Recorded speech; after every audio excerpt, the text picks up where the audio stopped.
오래전에 장영희 교수가 쓴 이 아침 축복처럼 꽃비가라는 책에 제자가 보낸 이런 편지 글이 있었습니다. 선생님이 해주신 말씀 가끔 생각합니다. 문학은 내가 남이 되어보는 연습이고 남의 아픔과 슬픔을 이해하는 마음이야말로 진정 아름다운 사람이 되기 위한 조건이라고 하신 말씀이요.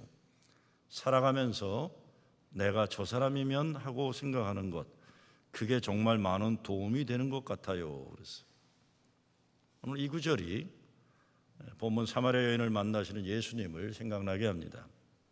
내가 남이 되어보는 연습입니다. 내가 저 사람이라면 생각하는 겁니다. 오늘 성경 말씀을 보면 예수님이 그 여인이 되세요. 그 여인이 되셔서 그 여인의 외로움, 목마름, 아픔을 느끼시는 겁니다. 그래서 그 여인이 하나님 사랑이 얼마나 큰지 하나님 사랑받는 딸로 회복되고 그 사랑 때문에 거룩한 소명을 가지고 남은 인생 살도록 만들어주시는 겁니다. 그리고 그 책에서 글을 잘 쓰는 비결에 대해서 E.B. 와이시라는 수필가의 말을 이렇게 인용합니다. 인류나 인간에 대해 쓰지 말고 한 사람에 대해 쓰는 것이 글을 잘 쓰는 비결이다 그랬어요. 참 좋은 말입니다. 바로 이것이 예수님이 보여주신 한 사람에 대한 하나님 사랑이에요. 예수님은 인류 구원이나 인간의 존재 이런 사람들이 알아듣기 어렵고 크고 엄청난 이야기 하지 않으셨어요. 항상 만나는 그 한 사람에 대한 깊은 관심과 사랑으로 만나십니다. 항상 그 한 사람을 만날 때 천하의 가장 하나님 사랑받는 존재로 만나고 계시는 겁니다. 예수님은 세상을 바꾸지 않으셨어요.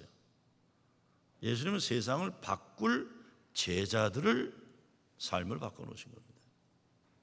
오늘 예수님이 사마리아 여인 만나는 거 생각하면 사람의 마음속으로 들어가는 훈련이 얼마나 중요한지 깨닫게 돼요. 엄마 아빠가 딸이나 아들이 되어보는 연습하는 거예요. 내가 저 아이라면 생각해 보는 거예요.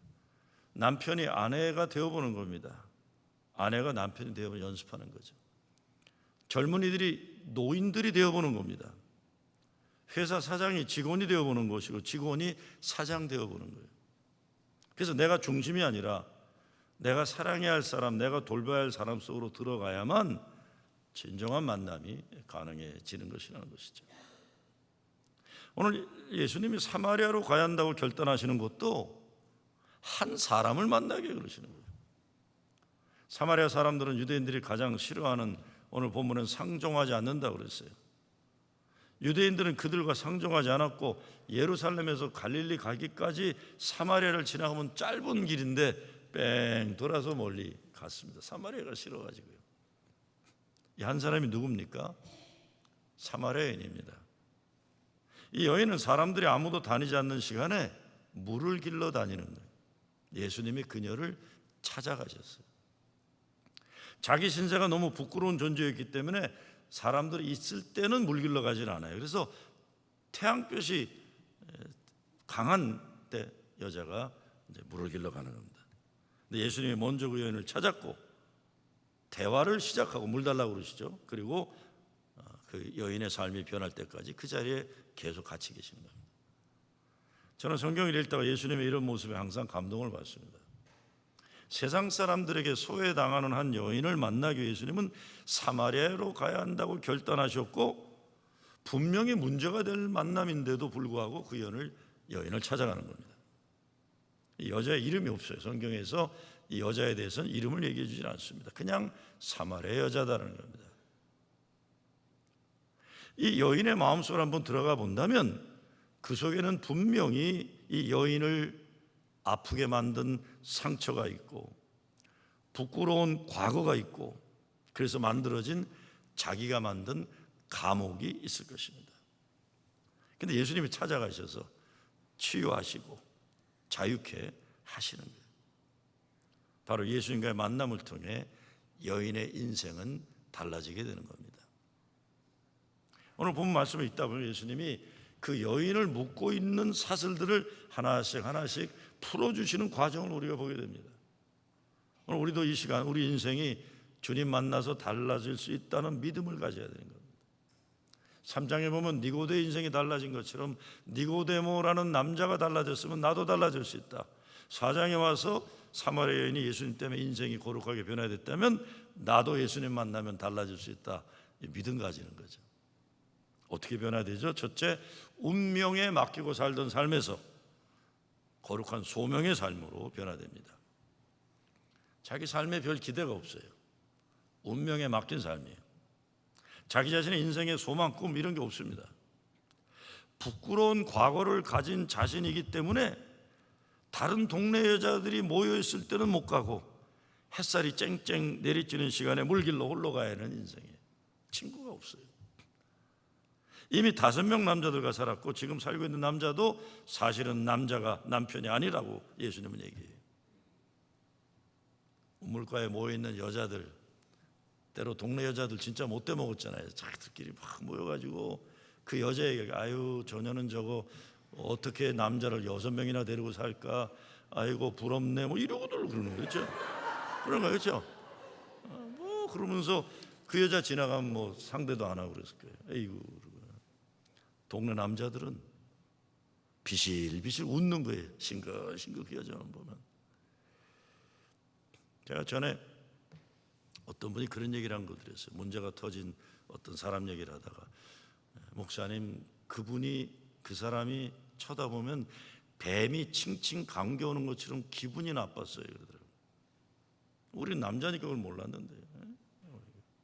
다른 여자들에게 손가락질 받고 산다는 거 참 힘든 거예요. 다른 남자들에게 이렇게 싱글싱글 웃게 만드는 징그러움을 받아도 된다고 여기는 인생 참 불행한 거예요. 항상 외롭게 피해 살아야 되는 거 비참한 거예요. 외로움, 그냥 외로움이 아니라 소외당해서 버려지고 억지로 외롭게 된 그 아픔이 여기 있는 겁니다. 그런데 그런 인생에 대해 불만이 없어요. 그냥 운명인가 보다. 남들에게 무시당하고 소외된 삶을 그냥 받아들이면서 아무도 없는 시간이 되면 물을 길러 나오는 겁니다. 사람이 자기 자신을 포기하는 만큼 불행한 것 없어요. 사마리아에는 자기가 자기를 포기하고 체념하고 살아가고 있는 거예요. 그런데 예수님이 여인을 찾아오는 겁니다. 피터 레이놀즈라는 작가가 쓰고 그림까지 들인 The Dot라는 책에 이런 내용이 나옵니다. 베트라는 아이가 미술 시간에 아무것도 그림을 그리질 못했다. 뭘 그려야 할지, 어떻게 그려야 할지 엄두가 나질 않았기 때문이다. 이미 미술 시간이 끝나가지만 아무것도 그리질 못한 베티를 보고 선생님이 다가와 빙그레 웃으며 그냥 내가 하고 싶은 대로 해보라며 기다렸다. 그러자 베티는 자기는 안 된다는 체념의 뜻에서인지 쥐고 있던 연필을 거칠게 도화지 위에 내리꽂았다. 그리고는 선생님에게 구멍난 점 찍힌 도화지를 내밀었다. 그러자 선생님은 다시 베티에게 도화지를 건네주며 이렇게 말했다. 자, 이제 여기에다가 네 이름을 써보렴. 일주일이 지났다. 베티는 선생님 방에 걸린 액자를 보고 깜짝 놀랐다. 그 액자에 든 것은 점 하나 찍고 베티라는 이름을 적었던 바로 그 도화지였기 때문이다. 근데 그것을 한참 동안 뚫어져라 쳐다본 베티는 자기도 모르게 저것보다 훨씬 멋진 점을 그릴 수 있었는데 하고 생각했다. 그 베티는 연필만이 아니라 물감까지 써가며 온갖 색깔의 점들을 다양한 크기로 그리기 시작했다. 그로부터 얼마 후 학교에서 전시회가 열렸다. 베티가 그린 크고 작은 다양한 색깔의 점 그림이 학교 전시에 온 사람들의 시선을 사로잡았다. 베티는 그 전시의 가장 유명한 스타가 되었다. 베티보다 더 나이 어린 후배들이 찾아와서 어떻게 하면 자기들도 그림을 잘 그릴 수 있겠냐 물었다. 베티는 그 아이들에게 도화지를 내주고 뭐든 그려보라고 했다. 그 중에 한 아이는 연필을 쥐고 낑낑거리다가 도화지를 베티에게 돌려줬다. 그 도화지 위에는 삐뚤삐뚤한 선만 가로로 그려져 있었다. 그래서 한참 바라보던 베티가 다시 도화지를 어린 후배에게 건네주며 이렇게 말했다. 자, 이제 여기 내 이름을 써보렴.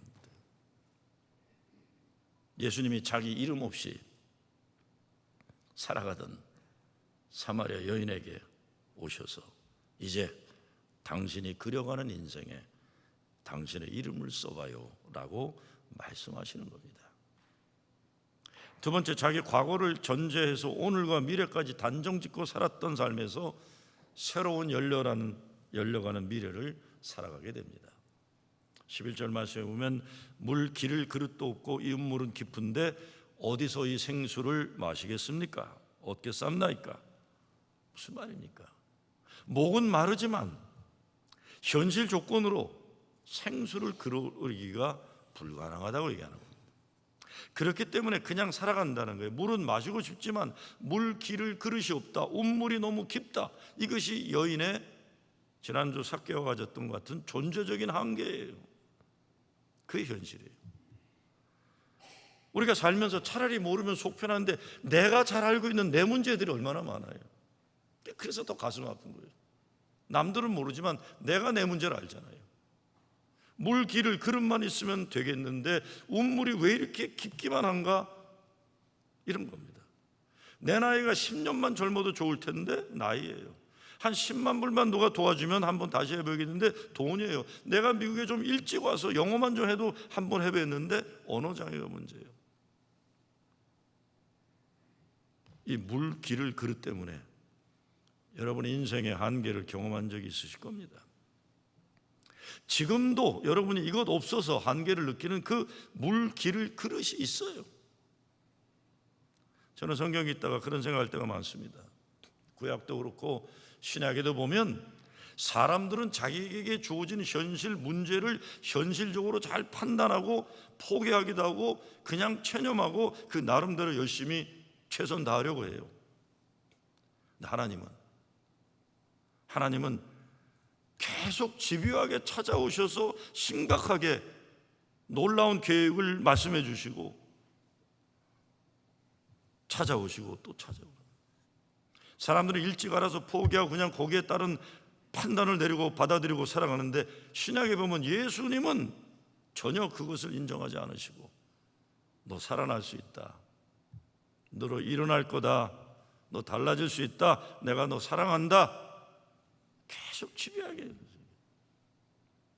아브라함과 사라에게 아들을 약속하시면서 하나님이 그러셨어요. 나사로가 이미 죽은 지 며칠 되어 몸에 썩는 냄새가 난다고 했는데 예수님은 죽지 않았다, 저 친구는 살아난다 얘기하세요. 그런데 어떻게 됩니까? 하나님이 맞았어요. 예수님이 옳았어요. 이 승리에 포기되어진 십자가의 죽음을 거치고서도 결국은 다시 살아나기까지 최후의 승리가 증거되는 것이 성경입니다. 믿음은 그런 것이죠. 우리 물기를 그릇이 없는 것이 문제라고 생각하는데 예수님은 그거 아니다는 거예요. 오히려 물기를 그릇이 없어야 가난한 심령이 되어서 예수님을 전적으로 의지하고 그리할 때 영원히 목마르지 않는 생수가 넘쳐나리라 약속하시는 겁니다. 전 정말 그런 사람들 많이 봤어요. 목사님, 그때 망하지 않았으면 큰일 날 뻔했어요. 그때 어렵지 않았으면 내가 이렇게 살지 못했을 것 같아요. 그 은혜를 얘기하는 거예요. 13절에서 말씀합니다. 가라사대 이 물을 먹는 자마다 다시 목마르려니와 내가 주는 물을 먹는 자는 영원히 목마르지 아니하리니 나의 주는 물은 그 속에서 영생하도록 솟아나는 샘물이 되리라.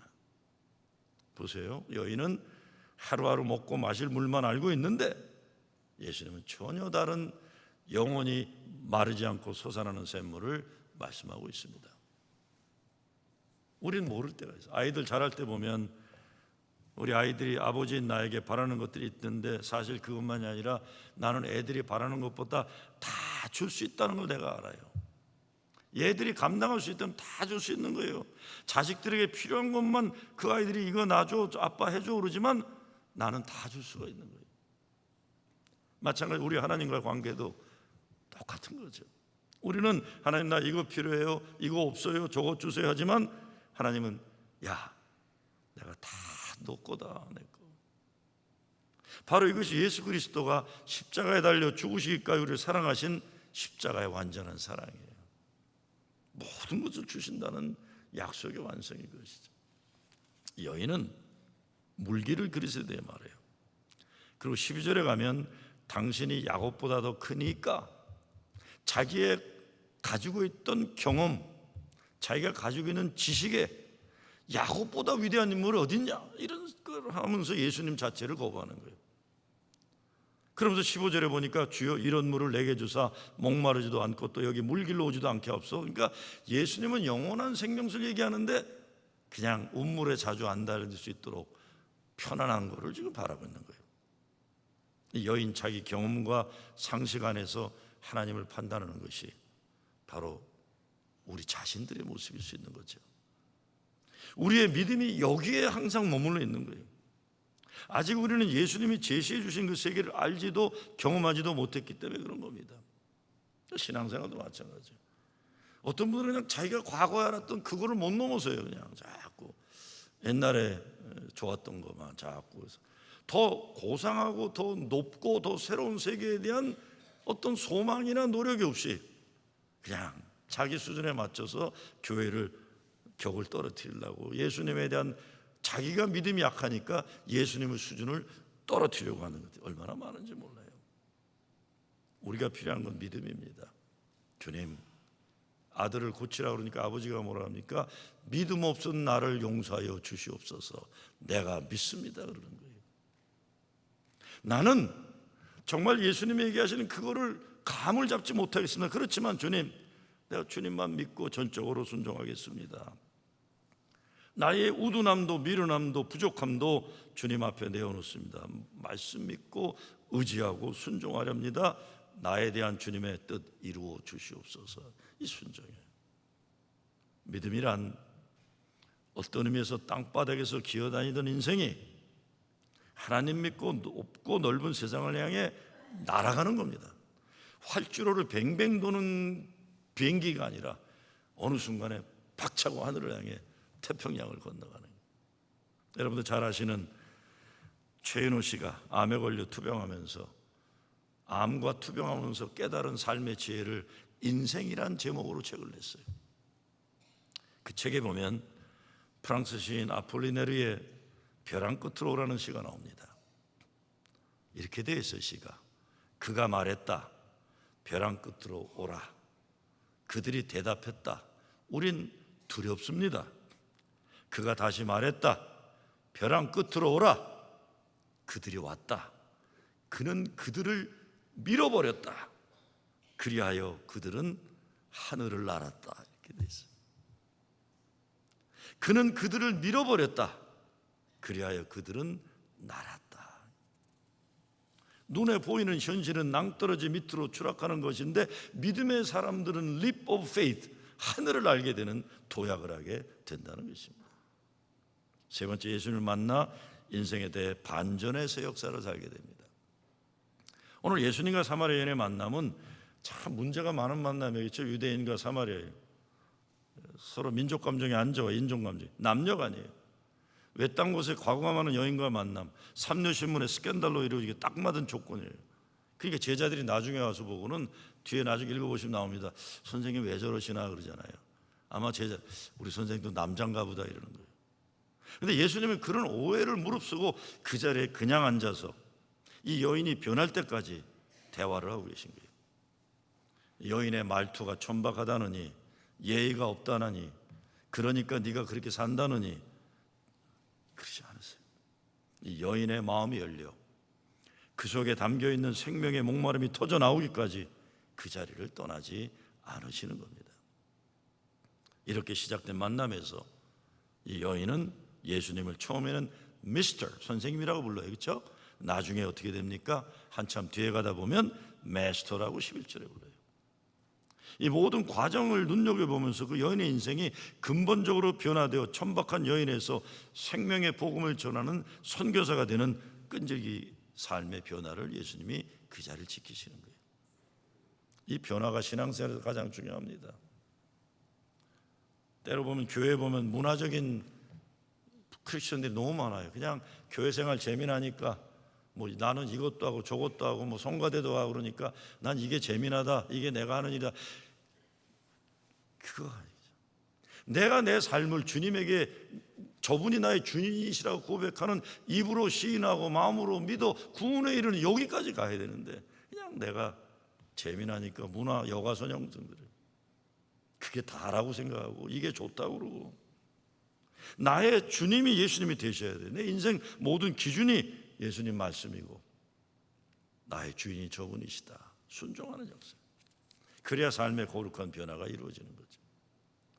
사마리아로 통행하여야겠다. 이 말씀, 개인은 물론 가정, 교회, 오늘날 이 나라 저 나라 세상의 갈등과 분쟁의 현실, 그래서 작고 큰 싸움과 전쟁을 쉽게 일어나는 현실을 보면 더욱 중요한 말씀이에요.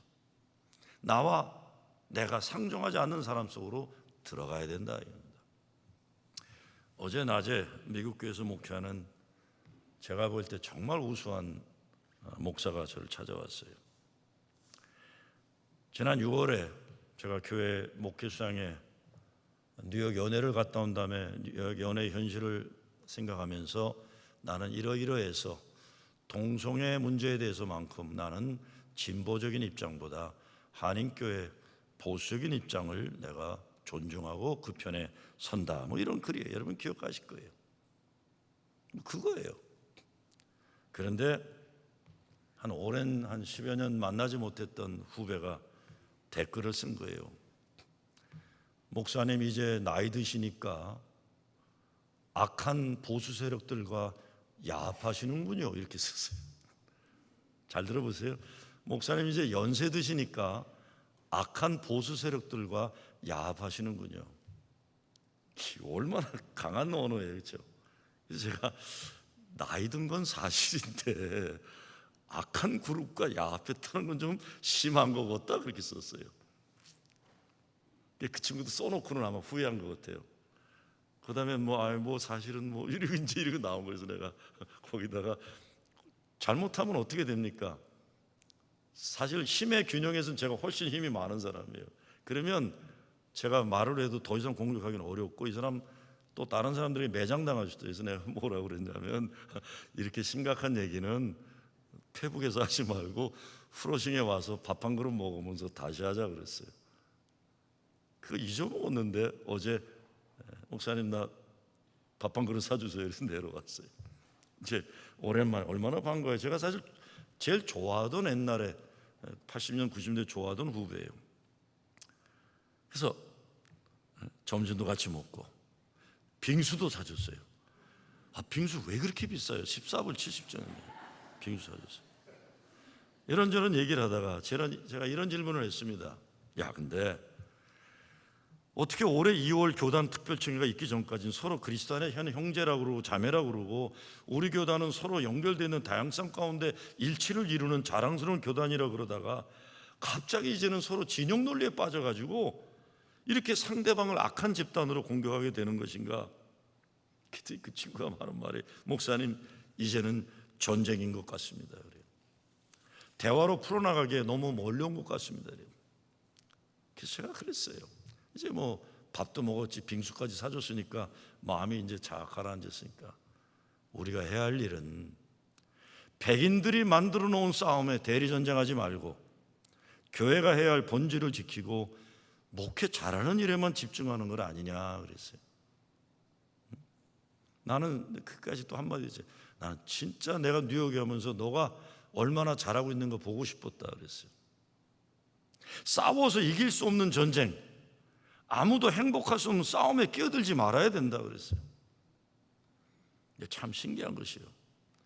페이스북에서 글로 공격하고 비난하고 그러는 사람도요, 짜장면 한 그릇 같이 먹고 커피 한 잔 같이 마시면 친해지는 거예요. 친해지는 거.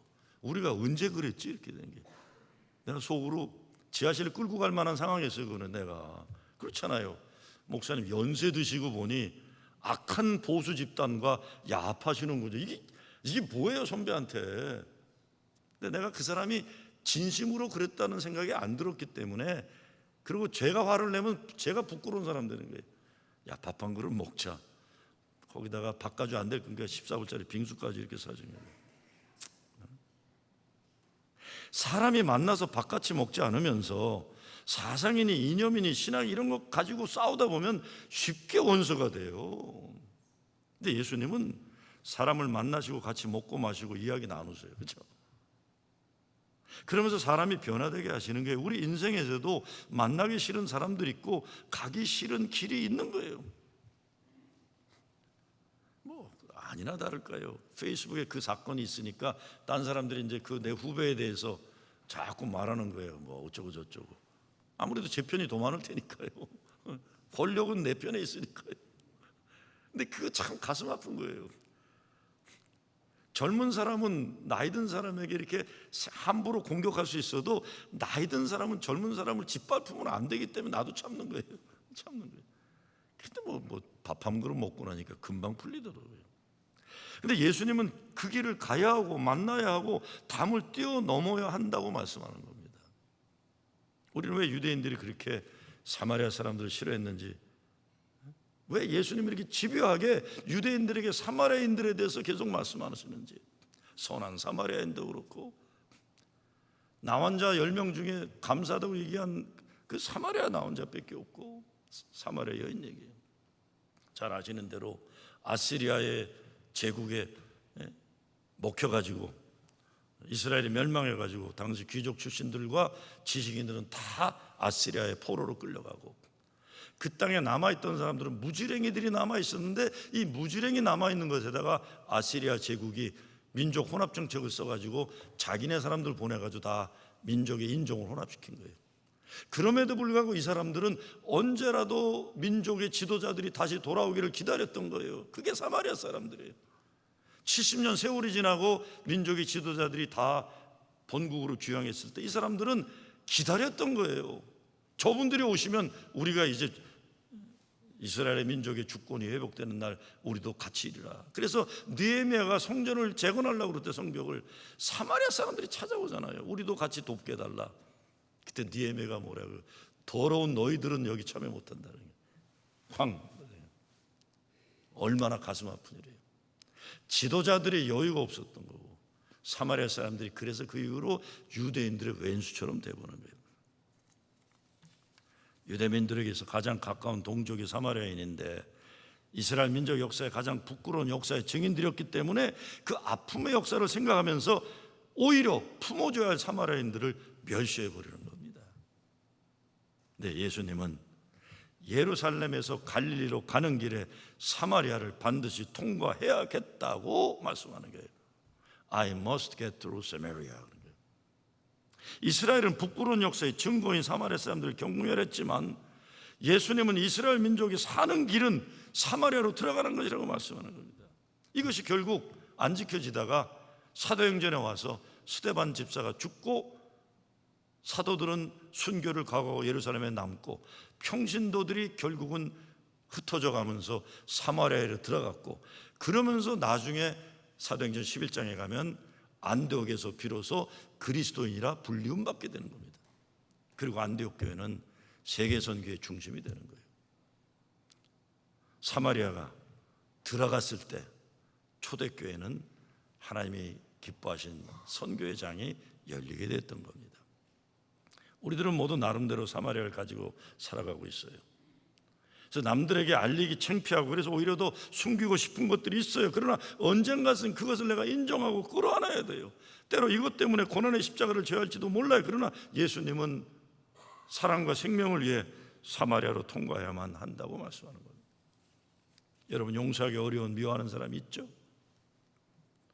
예수님은 만나야 된다고 하세요. 자기 자신에 대해 너무나 부끄러운 그것이 있어요. 예수님은 그것도 품어야 된다고 하세요. 주님 앞에 떳떳하게 내어놓고 살아야 한다 하시는 겁니다. 가정적으로, 민족적으로, 인종적으로 우리 모두에게는 사마리아가 있어요.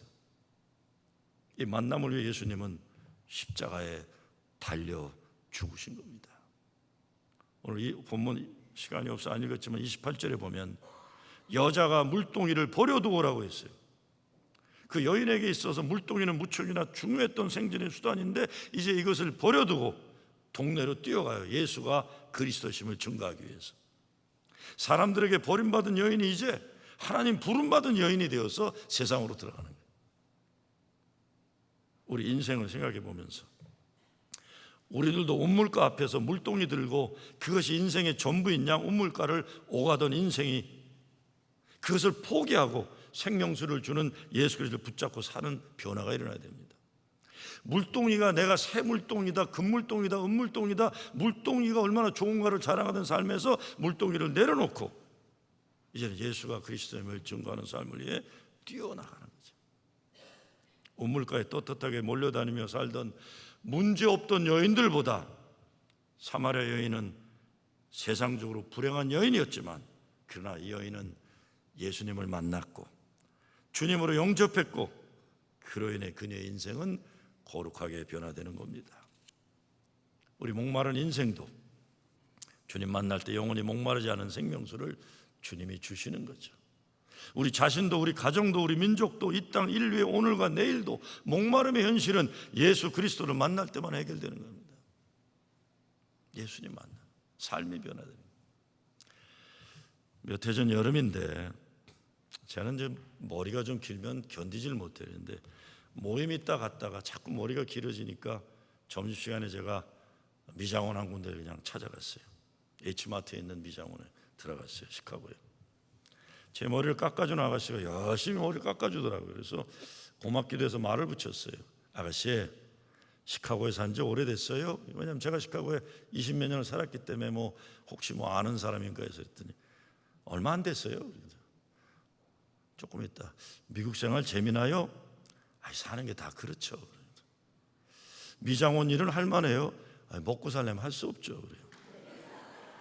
얼굴이 반반하게 생긴 젊은 아가씨가 입에서 나오는 말마다 김새는 말이에요. 그래서 제가, 아가씨, 젊은 사람이 왜 인생 다산산처럼 그렇게 말을 해요? 그랬더니 이 아가씨가 이렇게 말해요. 저 원래 그래요. 그럽니다. 제가 원래 그래요. 이거 어떻게 말을 못 하겠더라고요. 더 말을 하게 되면 이 늙은 남자가 웃긴다고 할까 봐 말을 못 했어요. 근데 제가 사실 진짜 얘기해 주고 싶더라고요. 사는 게 다 그런 거 아니야. 신나고 보람 있고 의미 있고 멋있게 살 수 있어, 이 사람아. 인생이 다 그렇지 않아. 사람은 변화될 수 있어. 당신의 인생은 하나님이 섭리하신, 하나님이 목적하신 위대한 인생이야. 예수 그리스도를 주님으로 영접하면 인생 복판에서 생명수가 넘치는 생명을 가지고 살 수 있어. 새벽 이슬 같은 젊은이니까 꿈을 가지고 가슴 피고 하나님의 자녀로 당당하게 살아. You have every right to be happy. 너는 행복해야 된다. 이 말을 해주고 싶은데 머리 깎고 있는데 말도 못했어요. 사마리아 여인을 찾으신 예수님, 우리도 찾아주세요. 예수님 만나 거룩한 인생의 변화를 이루는 여러분 되시길 주의 이름으로 축원합니다. 아버지 하나님, 감사합니다. 진짜 한번 예수님 만나 제대로 행복하게 살게 하여 주시옵소서. 세상에 헛된 꾸정물들 먹느라고, 마시느라고 이웃 물 좋은 물 기웃거리지 않게 하시고 예수님이 주신 생명수 마시게 하여 주시옵소서. 예수 그리스도 이름으로 기도드리옵나이다.